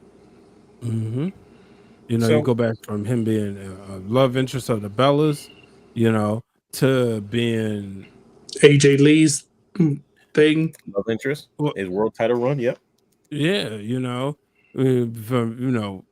the nerd, then the Yesselmania, then him being the Planet champion. So yeah, Daniel. Don't Bryan forget Team Hell No. He was hugging Kane. Yeah, that was over too. Yeah. So with that being said, you guys are contradicting yourselves. I know we're going a little bit over on this, but this is an intriguing conversation. But we didn't get Bryan Danielson that we knew in ROH. Well, that's the we had to. Yeah, we didn't get him. We got a Daniel Bryan, and he became we didn't get Tyler Black. We got Seth Rollins. Very true. That's another one. That's a great one actually, because I remember the entertainer. Yeah, people like, why is Tyler Black still in developmental? And I was like, we didn't get Tyler Black by the time he debuted. No, but we got CM Punk from start to finish. He was still that. Give him a microphone. I don't know. I'm saying, think about it. They took the part that what people could remind themselves of. Give him the microphone, show him on TV, and that's it. They pushed him in your face because they knew what he was coming from. Because remember when he left ROH, he was more microphone than anything. That's not so true. They gave us. Remember, go back. You remember the partnership that they had with TNA, Ring of Honor early on. So there was to me there was 4 guys that kept going back and forth between Ring of Honor and TNA during their part. It was a small partnership. AJ was going back and forth. CM Punk was going back and forth. Austin Aries was going back and forth with Roderick Strong. I could never tell what promotion, what company are you with? You guys are going back and forth, right? I forgot because Austin Theory did float a lot. He was on almost weekly on both shows. Bro, Austin Aries used to throw me off. I said, bro, is he back at Ring of Honor or is he back with TNA full time? And a little bit of Jay Lethal early on before he, completely committed to TNA. And CM Punk was remember he was trying to be Raven's lackey. You know what I mean? He was younger. He had a different look. He had the big baggy shorts. Yep. He was still doing the straight edge X, but that wasn't who he was. Now think about his debut on ECW. Yeah, it was the same name. And yes, he was an indie darling, and they gave him a shot. As soon as they showed his pictures or his vignette, I just said that's CM Punk. And I knew him from the wrestling magazines. I didn't know him from watching him on TV and Ring of Honor. No, I knew of him because of dirt sheets and the wrestling magazines, right? But can we say he was the same character from what he was in the Indies by the time he debuted in WWE? Those are 2 different CM Punk, in my opinion. I mean, do you see it the same way? Well, I see when he debuted, he was the same one that left ROH because they was giving him a mic piece, and then he evolved. That last year. To the CM, he evolved. He signed a contract, the WWE contract on the Ring of Honor belt, and that last year he was a heel. Him and Samoa Joe had that program. Got you. Okay. See this complicates things. See, I know it sounds good for us. Oh yeah, it's good that people get to use their names and keep it and move forward and so on and so forth. But it's but we've gotten some of our favorite moments and our favorite wrestlers and our favorite characters from the name changes, like Seth Rollins. Nobody knows about Tyler Black now. Nobody even it's not even a conversation. Well, look at Andrade. Andrade, nobody even knows about his time on the mask. Nobody knows about Andrade. He's one of the best IWGP Intercontinental Champions of all time. But that's the problem when they say with Max wrestlers, you're you're stuck. Santos Escobar is another one. You know what I mean? You can only do so much when you wear that mask. You can't show your personality. You can't show any depth because you're locked into just one character. Same ring with I don't know if it was Lindsay Dorado or somebody, one of the Lucha guys at one point when they left, they're like, I think I'm about to give up the mask because he just you hit a ceiling. But I don't know. Good for business, bad for business. You all decide. We got to move on. This is a conversation. It was something that needed to be had. So, but a lot happened this week, and if you say his name, he will appear. I believe in Joe Hendry. With the turn. This hold on. Did I do it? Did I do it right? He did the thing. He did the thing here. He did the thing. Joe Hendry. Let's just. Oh my We don't have time for this right now. We don't have time. We don't have time. Just answer the question. How long before he's actually in WWE officially? Another The day after his contract ends. The day after. The day if his contract ends on Thursday, he's showing up on SmackDown just because. Okay, if it ends on a Monday, he's on NXT. If it ends on a Saturday, he's showing up at that pay-per-view. That PLE. He's got one of the most craziest characters where it doesn't have to make sense. It's literally just say his name and he will appear. Like, you don't need a reason to do it. It's easy to write. Then my question is, why is Booker T beefing with Joe Hendry? Are they going to have a match at RW at one point at Reality of Wrestling? It's because, like, he'll do stuff like, if he sees a Joe Hendry sign coming to the ring, he rips him up. Like, he'll rip up the signs. And then he was there last week. He was there Tuesday on NXT. And Booker T's like clearly beefing. Like, why is he here, man? Why we need him, man? Why he got? I'm talking about. Don't you say his name right now? Why'd you say his name? What do you do? Why, Vic? Well, help me. Why we gotta say his name, bro? I'm like, dang, what did he do? Hey, bro, I don't. I'm missing. I think I smell a program somewhere, but I don't know. I just want to put him up there. He's one of the most over self-made wrestlers in the field. Almost as over as this guy right here. I know, right? I believe in the guy. We're moving on because we still got to talk about Rhea Ripley, but before we talk about Rhea Ripley, it's Brother Hugh. I didn't do it. The other guy. It's all me. It's all me. He took his time to do that. Like that wasn't just something he just decided to do. He thought about that. No, he decided to do it on the show. Don't let him fool you. He decided. That was planned. No, it was literally 10 minutes. 10 minutes before showtime. See, yep. Well, we saw something else happen this week. I don't have the other slide up here, but gentlemen, we saw the Wyatt Sicks. They're showing who they are now, and I remember, and we could spend a whole show talking about this whole situation. And first of all, look how psychotic Bo Dallas looks with his new family. There's a few things that have happened recently that I felt like we needed as we move forward with the Wyatt Sicks, right? They debuted, they showed up, they showed their faces, and we were like, okay, cool, this is very gimmicky. Now, how do you keep the mystique and how do you put these guys in the ring because they're horror characters? You can't be a guy with a pig mask coming down there like going boogity, boogity, boogity if it doesn't make sense, right? And you say, well, how do you make it make sense? These are such mythical looking characters. So now over the past weeks, they've been dropping off old school VHS tapes, which means their technology is extremely outdated. And they have been doing these monologues and these descriptions with the faces behind the mask, which I think is absolutely genius. It's because now you're not married to the gimmick like a Bray Wyatt had to be. Like Bray Wyatt was originally married to like the Fiend or the original Bray Wyatt character, and it got stale because Vince, he would never take in order to do what Bray Wyatt needed to do to make that character the way he wanted to, he was going to need time. He's going to need freedom. And he wasn't given that. He was given a certain period of time and it was going to be a payoff. Listen, you got this much time. You got 6.5 weeks to do whatever you want to do. And after that, we got to have a match. And that's going to be the end of it. And then we're going to start all over again. And he was, that just wasn't what he wanted to do, but he had no choice. But now it's different. WWE is embracing this long-term storytelling. And now we have these explanations now.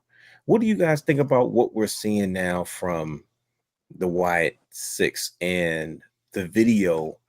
I don't know if you call them vignettes or programs or what that they're doing now to kind of explain, hey, this is why we are the way we are. So far, we've only had two. We've had Bo Dallas explain himself, and we've had Big Red, Eric Redbeard, Eric Rowan. Very, that was very, I don't know what you call it. Like he dug deep into how he felt. I'm like, bro, this is eerie because now we're talking about real stuff.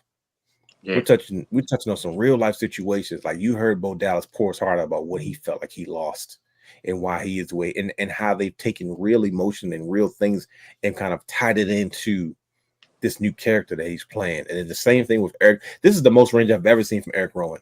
And this is the stuff that I feel so terrible about, because this is the stuff that Brody Lee was always trying to do. And he did an amazing job when he showed up in AEW as the Authority, and he did what he did with the Dark Order. He was kind of this Vince McMahon character in this. And I was like, bro, the Exalted One. Yeah, I said Vince McMahon really out in the streets holding people back, because they would not let him do. They make him wear a dirty white beater, them jeans, and stick his tongue out, and you know what I mean. Like, and I'm like, that's cool and all, but like I said, these characters have so much more range that we're seeing now. But what did you guys think about the presentation, where we're starting to get explanations as to why the Wyatt Sicks have joined this family? I love the slow build, the slow rollout, I should say. You Okay, know, because it keeps you hooked. And then I'm interested to know what it is about Pat McAfee that they keep messing with his set. They definitely keep pressing him. They told him he lied twice. Remember, the first time it was on social media, and then the second time they showed up to his show and they brushed it off. And then the third time they was like, yo, they're interrupting his show. Like, that's intentional. What do you think, Brian H? I don't know. It's he did something. Hold on, sorry. True. Bless you. He did something. So I'm wondering why they keep making him the delivery boy. You know, like I said, showing up to his job. It's like, yo, something ain't right here. But overall, I just love the slowness of this. And Brother Hughes said this a few weeks ago. Like, Bo got a chance to be bigger than Bray. And it might sound blasphemous, but you know, I mean, essentially taking the ball and running with it. There you go. You could make an argument that if Shawn Michaels, I knew it, never came back for round 2, you could have made an argument that Triple H was bigger. I was going to say the same thing. I wouldn't admitted that, but I was going to say, like, yo, that's it's definitely got that, like, Shawn Michaels leaves, Triple H picks up the ball and turns it into something way bigger than it would have ever been if he stayed around. And that's the way I think what's going to happen. But in order that we got to take it slow. I'm glad that Bo took a beat down and then laughed it off. I had, you know, the whole everybody coming on attack over and over again. That's annoying. Like, and he's still Bo Dallas right now, right? They officially call him Bo Dallas. Yeah. Yeah. So it's like he was never a dominant presence in the ring or a dominant figure. So he always took those beatings. He always took those spots, even from his brother, getting his brother over. So I thought that was key. So I'm interested to see where we go from here. But I love this whole thing of rejects. It's like, how scary can we get? We're gonna get even scarier. Yeah. Brother Hugh, you always have a lot to say about these segments. You're always floored by this, and we're usually on the same wavelength when it comes to watching this. This is like everything pauses when this goes on. You're just like waiting to see what happens next. But how do you feel now about some of the explanations that we're getting?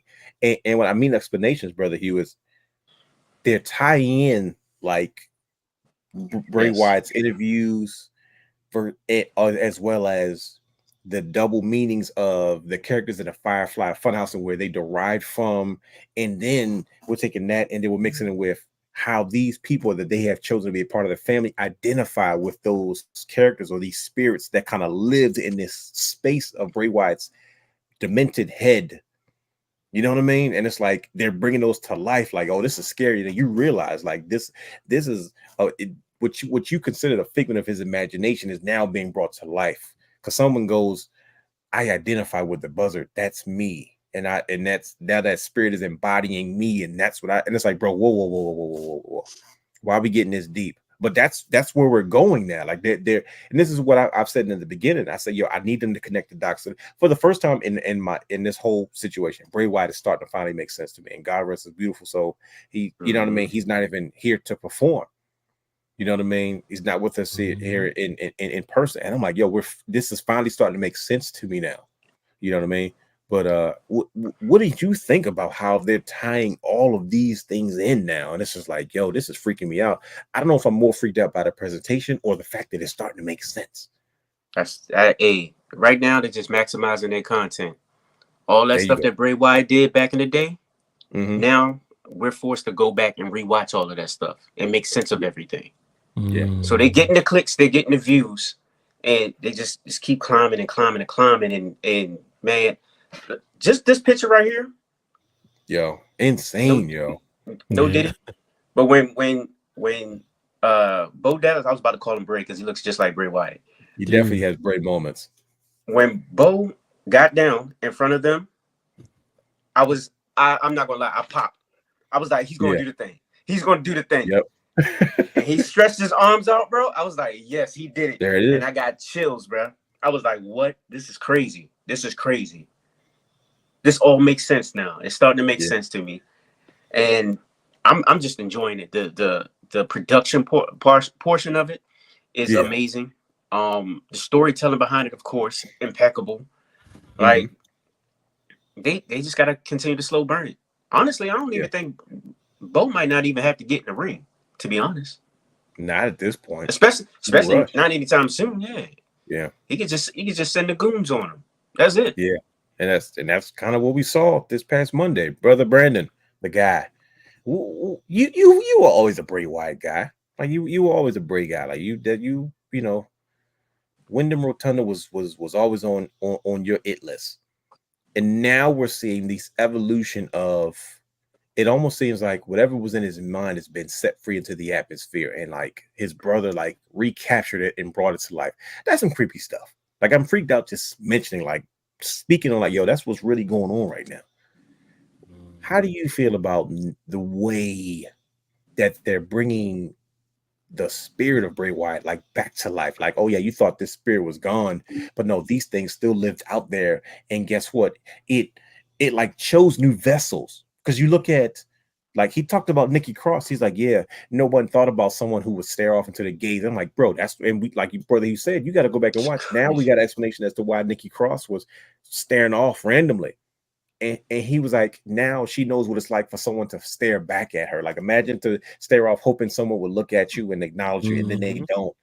I was like, yo, that's creepy. Because everybody remembers, like, bro, why was she randomly just walking out the mat, just staring off, or be backstage just walking randomly staring? We like, bro, what is she doing? Like, we just brushed it off as Nikki Cross going crazy. And now we're starting to feel bad, like, oh crap. I think we created these monsters, and that spirit that was still floating around when Bray left. It's like when Bray left, the Firefly house shut down, because that's the last thing you see when he came back. It was dusty. The puppets were gone. Abby the Witch, you know, they were all like just limp. It's because that spirit wasn't there anymore. And then he shows back up, and all of a sudden it's like, we're here. And it's like, oh crap. And then he passes away, and they were like, okay, well, I guess that's the end of it. And then here comes Bo Dallas, like, oh no, the spirit lives on, and now it's chosen new vessels. I'm freaked out, Brother Brandon. I'm creeping myself out as I talk about it. But what do you think about how in the world that they're pulling this off, and they're humanizing these characters? So when it's time to put them in the ring, you know what I mean? It's not going to be like, well, why is a guy with a bunny mask in the ring? No, he's telling you he is hiding behind the mask because of his pain that he felt. And if you think that's a game, you know that two of his brothers died within a few years of each other, and that's nothing to be playing around with. You like, yo, this you blurring the lines a little bit much, and that's the reason why he identifies with that character and hides behind that mask and don't care about nothing and as dangerous as he is. That's what they're giving us, Brother Brandon. Is this the right direction to go in? Yes, because they're making us feel for them. It's attacking. What? It's addressing the feelings that we all had, because my thing is, I don't know how Eric Rowan can even still set foot in the ring, because his tag team partner, and we know when you're a tag team, you're on the road with that person. You're probably sharing a room with them, you know, and then to hear Amanda Huber talk about she had to have certain people at the hospital because she needed help breaking the news about Brody Lee, you know, so you seeing they're addressing these feelings, and I give Triple H 100% credit that he's not treating us like we're stupid. He's saying, no, let's address this. Let's answer it. So now when people see Eric Rowan out in public, they'll be like, oh no, we feel bad, because no, he embraced it. They put it out there. They let it be known. And honestly, there's two things that I feel like when I'm watching this. I feel like we're watching a trailer for a movie. Yeah. And this is just, you know how they do, the character breakdown for the trailer, or the special scenes at the end of the movie back when DVDs used to come out. They were like, you would click on each character and find out what they were going through, or bonus scenes for the character. It feels like that, to get us to the main thing. And it's kind of crazy because in the comic book world, they often do this where they interview the villains, and then you start to feel bad for the villain. Like, there you go. Oh man, yep, this is why he's a.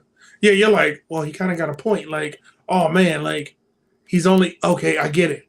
Oh dang, this is what happened. So I feel like this is one of those pull you in and make you want more, because we always know when it leaves on a cliffhanger. Because remember, at first I said, what if each character is interviewing the real person? No, Uncle Howdy. Well, we didn't see him. We know it was his voice was interviewing. Yeah. So now, what if they change it up again? What if the rabbit has to interview the buzzard has to interview the pig, or all of them are asking questions around each one, or what if Nikki Cross never says anything? We got so many different variations that can come, and so many weeks leading up to whatever we're going to get. And the fact that Bo Dallas came out to no music, they just said, oh, Bo Dallas is here. He got beat down. He made all the references. He was channeling other people. The yeah, the arms thrown out, everything. He's channeling those people. And he's not he's not Uncle Howdy right now. He was Bo Dallas. That's what I'm saying. Yeah. We still haven't cracked. What did he say to Adam Pearce last week? Because he was sitting in there, and when he turned, it creeped me out. I said, wait a minute, is that Bray? Oh, that's Bo. Because he looked just like Bray when he turned around and looked. Yeah. And I was like, oh, that's... And I know it's probably an honor for him to be compared to his brother, knowing the relationship that he had with him and how he looked up to him. And I think that he's doing such a great job. I'm so excited for Netflix, because I feel like we're going to have something. My gosh. That's going to be with crazy. This. I just imagine watching this all the way through, like from the first vignette all the way to the whatever the debut is. And I feel like this could be a Netflix special that, check out these characters, and it might be a whole thing about it. Almost like a docuseries, or like how they do those 8-episode miniseries? Yeah. Here you go, right here. Perfect for Netflix. Absolutely insane. I'm floored by what I'm seeing. Chad Gable teaming with the Creeds now. I like how they transition from the old family to the new family. We always knew they kind of fit, and they kind of teased it, and it didn't have to be like a story cookie cutter, like all beat down. Now we're beefing. Like, no, his family left him, and now he needed to recruit some young talent. You had the Creed brothers come to Diamond Mine looking like Southern Justice, coming out there with suits on. Now all of a sudden, the Godwins go from wearing overalls and pails to wearing suits and stuff, coming out with Jeff Jarrett, and it's like they thought that Bo Dallas was the problem. He laughs, and then it's like he's just as good. He don't know what he did wrong, but he effed around. And he's going to find out. He's bringing out the truth in people. Yeah, that's what he is. Like Brandon said, there you go. As soon as he hit the there you go, it was kind of like, look, that was the cue for the goons. That's what I call them, for the goons to come out and make the save.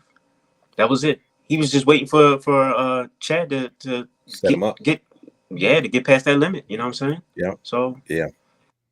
And plus, you notice that the puppets are still around. They're showing up in the background. Are you Did you notice that? Yeah. No. Rambling Rabbit. If you look at the segment with Tozawa, Rambling Rabbit was behind him, like behind some boxes or something, just sitting there. Bro, that is creepy. Because the thought was initially they were gone, right? They were dead, right? Yeah. The puppets were dead. So what's going on with that? And this is not the first time people have noticed that. Huskus, he was found under the trailer one time in one of the extra segments or whatever, not shown on Raw. And right. Somebody else too. Mercy, he showed up about a couple weeks ago.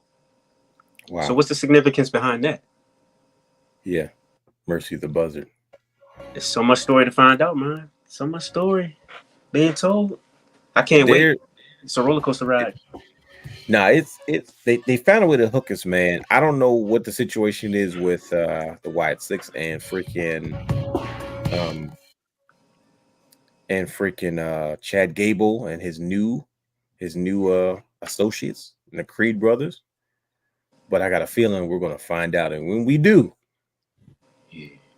I think we're in for Can we a just talk about how creepy the piano? I didn't realize how creepy it was. I Just hear the playing in the piano by background. itself. I'm like, yeah, that was like No, that's they just keep playing only that same one note. And I'm like, why is it so creepy? it's a calling card. Like as soon as you hit that doom, you're like, oh shoot. Like I'm gonna take a gong. But like I said, at some point we're gonna have to dive into this. Like we're gonna put us all together, and you know they get us every single time, but it's something necessary. But moving on to main events tonight's show, and this is where we're going to end. Rhea Ripley returns to Raw. She calls her shot. She is headed to SummerSlam to challenge Liv Morgan for the Women's World Championship. Mommy's back. Sorry, I just had to take a moment just to look at her because it was necessary. I was like, yo, she went and got married and came back like, yeah, it's on now. I was like, don't do that. Don't do that. Don't do that. But Rhea Ripley, one of the biggest stars in the world of professional wrestling, has made her return. And like I said, she is calling her shots. She is headed to SummerSlam to take on Liv Morgan. Now, Liv Morgan has evolved into something that it's when she straddled Dom again and pushed him down like I'll be in the house tripping like, bro, she nasty, bro. That's ooh, like, girl, you nasty, bro. She pulled him down and she flipped him over, and then she can't. I said, yo, she don't know how to stop. She geeking right now. You gotta chill, like yo, you gotta chill. But PG, baby, PG, bro. No, yeah, Vince, like, why couldn't you do that for me? You should have did that when I was in charge. Right. He's just like, ooh. But she's back now. And she is still just as popular as she was before she left with her timeout. But Liv Morgan has hit a different stratosphere. No pun intended to Stratus and her Stratusfaction. Right, H, that's for you. But Rhea Ripley, is she going to retain her title? No, excuse me. Is she going to win the Women's World Heavyweight Championship? Well, not heavyweight, but Women's World Championship at SummerSlam? Or is this something that's a continual story and I guess you can call it a launching pad for Liv Morgan into the women's main event conversation, like on a permanent basis, because this is insane. This I think is go ahead. Go ahead. No, you got it. This is Liv's solidification for legendary status, right? Bingo. And when you look back at all that Liv Morgan has done, she's been the champion before. She beat Ronda Rousey, but how seriously do people take it, right? These two were, I believe they were tag team champions, or they were close to it, you know. But you look at Liv, like it's always like she's been trying to find something, and we've said this here before. Yep. When she was a part of the Riot Squad, it's a reason why she was kept, but it was just a matter of her finding herself. Yeah, and you remember Rhea was also kind of on that cusp also, where she had won championships, won a championship at WrestleMania, but nobody talks about short blonde hair Rhea Ripley. She was able to be herself. We starting to see this only when she beat NXT. I mean, it's AEW. Huh? Only when she beat AEW. Remember her and Shane? They beat the ratings that one week. Oh wow! Yeah, I guess. Yeah, but you know but even then, like she's been this version launched by the Judgment Day for so long, but it's like now main eventer, banger with Charlotte. She solidified herself as a legend and an anchor of this era. Liv is doing that now, and this is the feud that's going to take her to those heights. So I don't think this to me, this is going to carry on for a while, right? Okay. You mentioned Bad Blood, that the title in itself screams this feud, but I think we have a lot of twisted turns, and I'm seeing Dominic Mysterio going with the woman who feeds him chicken nuggets, who gives him a PlayStation 5, who understands that he does not like colors on his plate. That's not going to make him eat his vegetables. She makes him feel empowered. She calls him daddy. Eventually, he gonna get tired of stop calling mommy. Mommy ain't been giving him kisses. Liv been giving him kisses. He's gonna fold. He's going to go to Liv Morgan. The question is, go ahead. How long, or will Liv eventually turn on him? That's what I was gonna say. That's the $1 million question. That's where I wanted to steer the conversation. But like I said, but Brother Hugh, Brother Brandon, what do you guys think? Does Rhea Ripley retain? Well, I keep saying retain. It's late. Because you does she capture the Women's World Championship for the second she never time? lost it, so technically it is kind of retaining. Oh, there you go, brother. Thank you for justifying my mistake. That's what a brother's supposed to be. Thank you, sir. But no, I think Rhea loses at SummerSlam. Dominic is definitely going to have something to do with it. You calling shenanigans, Brother Hugh? Oh yeah, absolutely. I'm not sure if. All right, look, it could be Brian's way. Of course. I think it's going to be Brian's way. Damn right. Okay, but I'm going to flip the script a little bit. We're going to say Dom is out there to help Rhea, and it backfires. Oh, okay, fair enough. It looks like it does back. And that right, and it builds to that storyline. Once again, it might go through. I'm not saying it's going to go through bad blood at least, but that elevates Dominic to that top heel status again. You know, puts him back up there on that map. Liv, they do. And if he's the heel to her, he's going to skyrocket. Yeah. Four sides of the ring say it all the time. Look, he's going to be your next WWE champion, or not the next, but he's going to be a future WWE champion. I know I like those guys for a reason. Hey, let's really talk about it. You know what I'm saying? But But yeah. This, with her losing, it elevates everybody. Rhea's already over like crazy. Dom is going to get elevated. Liv is already doing her thing, and she's making major moves, and she deserves it. 100%, she deserves it. Because I'm glad she finally found herself, and this character she is killing this character. Man, who you telling?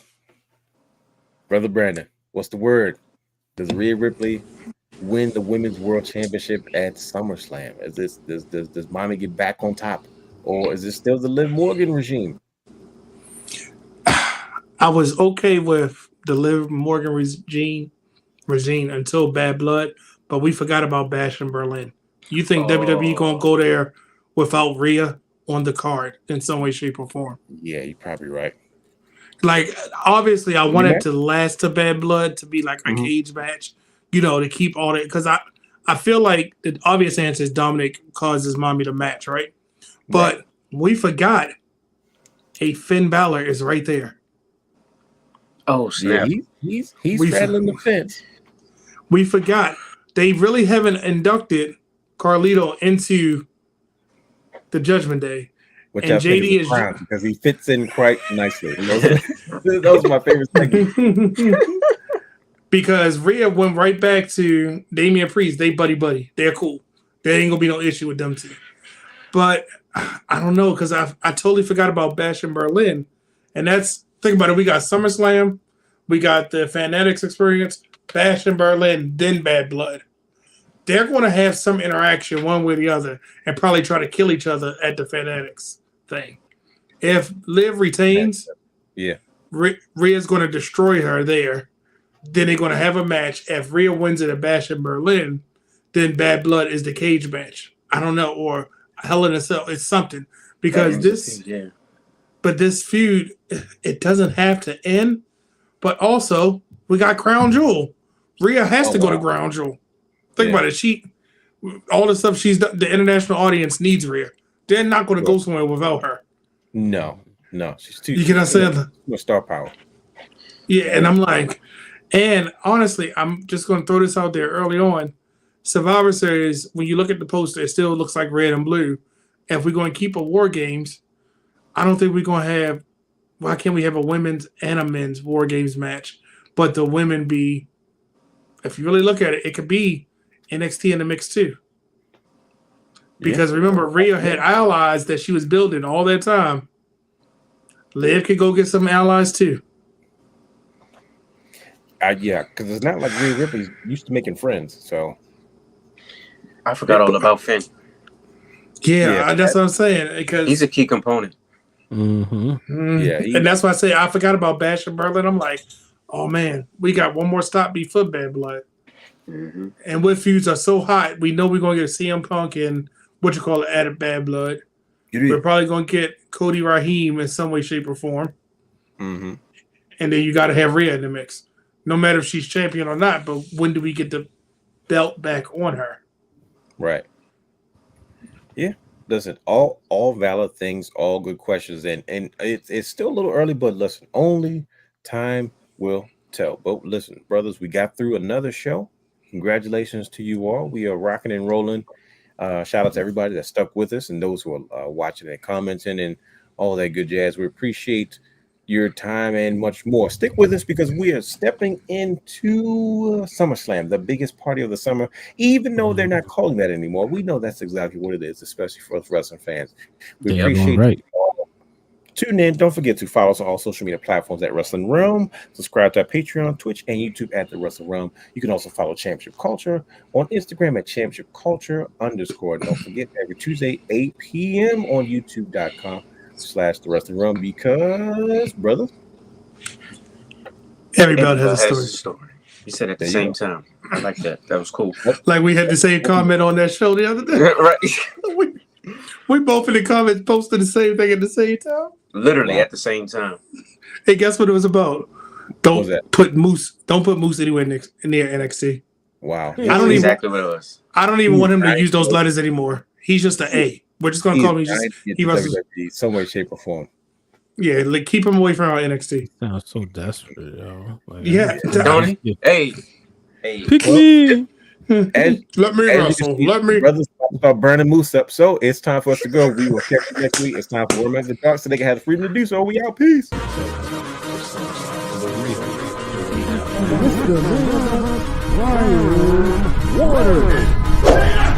Houston, we have a problem. Yes!